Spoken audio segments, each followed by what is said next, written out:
hate would be myself. Krispy Kreme in Hull in England. Interesting fact about Hull in England. It's like the dullest of dull suburbs. It's bleak. Bleak is the best way I can think of describing Hull. But a Krispy Kreme in Hull in England. Oh, Hull, by the way, also the home of the House Martins. If you're not familiar with their work, you might know a song called It's Happy Hour Again. They were kind of a lot like the Smiths. But what was interesting was their guitar player, once the House Martins broke up after a string of hits in England and one or two hits in America, their guitar player put down his guitar and started picking up turntables and went on to become Fatboy Slim. So a Krispy Kreme in Hull in England, the home of Fatboy Slim, recently just apologized for an ad inviting kids to KKK Wednesday. Yeah, true story. The KKK stood for Krispy Kreme Club because they spelled club with an adorable K because they're so cool and hip like that. Now, the Ku Klux Klan, not as infamous in England and doesn't really have a presence, although there are actual reports of chapters springing up there. So we're thinking Krispy Kreme just didn't realize KKK had a negative connotation. I don't know. I grew up in England. And you don't have the Klan there, but you have awareness of the Klan there just through like movies and TV shows and rap songs and stuff like that. I think the average English person knows that, you know, a guy in a hood that wants to burn crosses in people's yards and lynch black people, that's the Klan, the Ku Klux Klan. But whatever the case may be, Krispy Kreme in England are saying they didn't realize that KKK had a negative connotation. But after putting out flyers and advertising Krispy Kreme Club with 3 Ks, they found out rather quickly. They posted the ad on Facebook, and people let them know swiftly and loudly about the negative connotation of KKK Wednesday, so they pulled it down.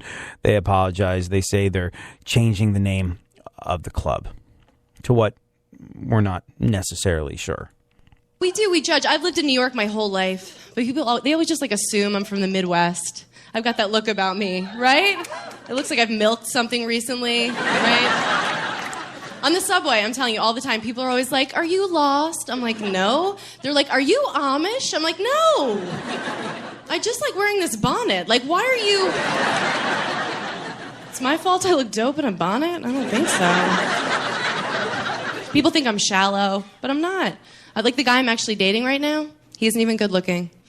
He's not at parties. No one's ever like, who's that? They're like, is he okay?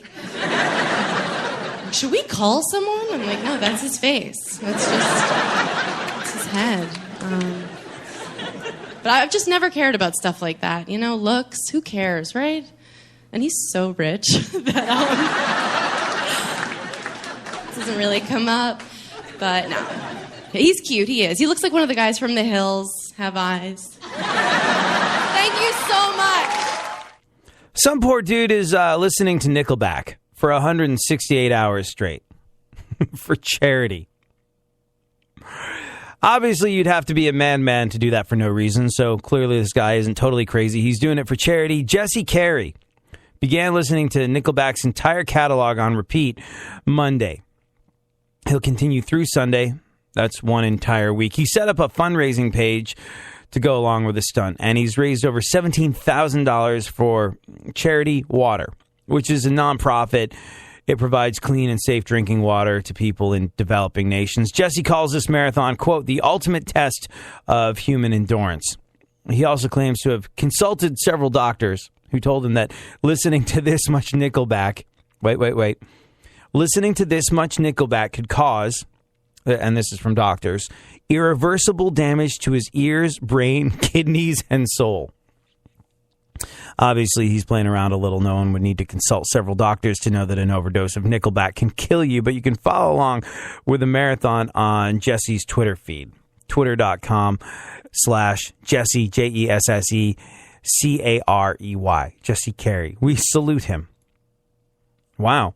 There's been times in the past where I've worked at radio stations where I feel as though I've been listening to nonstop marathons of music that could cause irreversible damage to my ears, brain, kidneys, and soul. I wonder if I should have just been logging sweet cash for for charity while I was doing it.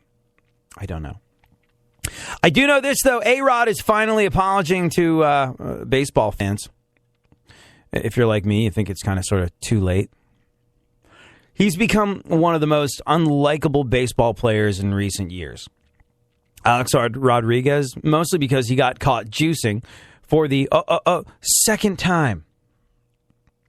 Yeah. And he stubbornly refused to admit it. Now, after being suspended for all last season, A-Rod is trying to make a comeback, and he wants to get back in the good graces of the New York Yankees, his teammates, and the fans. In a handwritten apology addressed to the fans, he said, quote, "I take full responsibility for the mistakes that led to my suspension. I regret that my actions made the situation worse than it needed to be. I can only say I'm sorry. I expect the fact that many of you will not believe my apology or anything I say at this point. I understand why, and that's on me. I'm ready to put this chapter behind me and play some ball." It's cute. He wrote it out in his own hand, his own penmanship. His handwriting looks like a 6th grade girl's.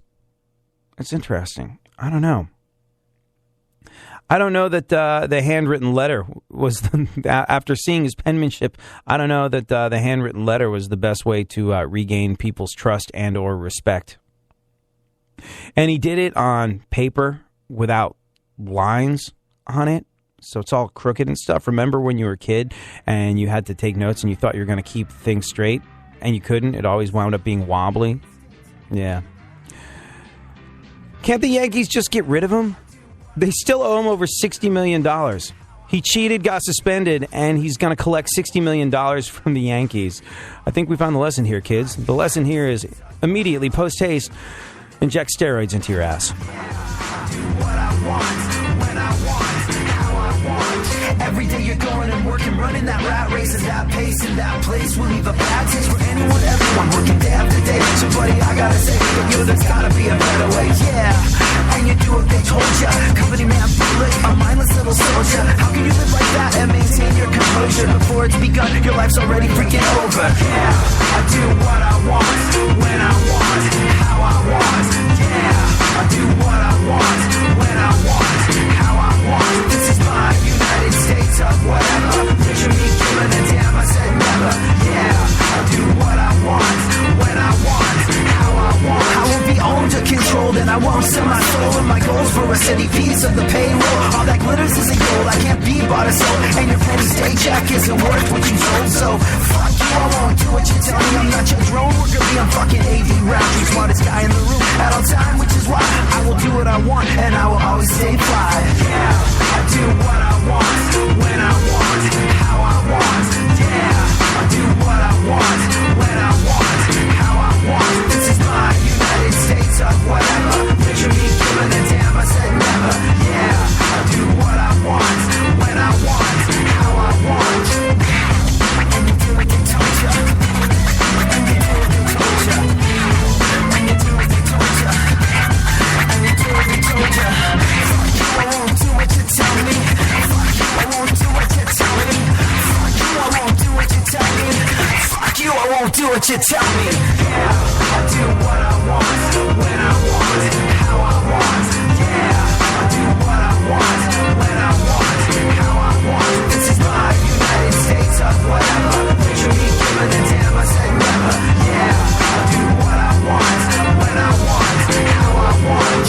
Yeah, I do what I want, when I want, how I want. Yeah, I do what I want.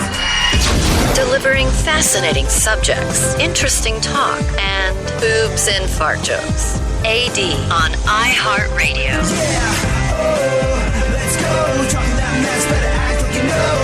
Oh, let's go tonight. Walk away, punk, yeah, bitch. That's right, I know this. You're nothing but a punk, bitch. You're nothing but a punk, bitch. So walk away, yeah, yeah. Holy freaking God. Funkhauser, I'm just looking at this video you sent me of Afro Man. Yeah. You didn't see the slap? No, I mean, I read about it, and but I just We're didn't not have talking time to about go. that NBC show, The Slap. We're talking No, about no. Afro Man slapping some broad on stage. I've studiously been ignoring the TV show The Slap. Like, really, you're building a mini series around somebody that hit someone else's Oh, it kid? got me. It got me. I watched the first really? one. Mm-hmm. Yeah. Oh. I fell into the hype. It's Zachary Quinto. Like, he's a guy that you love to hate. I don't know. It just, the whole thing just looked awful to me. And it's distracting because Uma Thurman's in it. And Uma Thurman went out and bought herself a new head. Yeah, she did. Yeah.